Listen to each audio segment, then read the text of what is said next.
Welcome back to another technical deep dive here in the debug zone.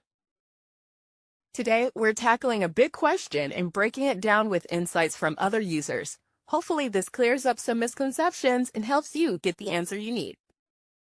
So, buckle up, stay a little curious, and let's jump right in.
And that's a wrap.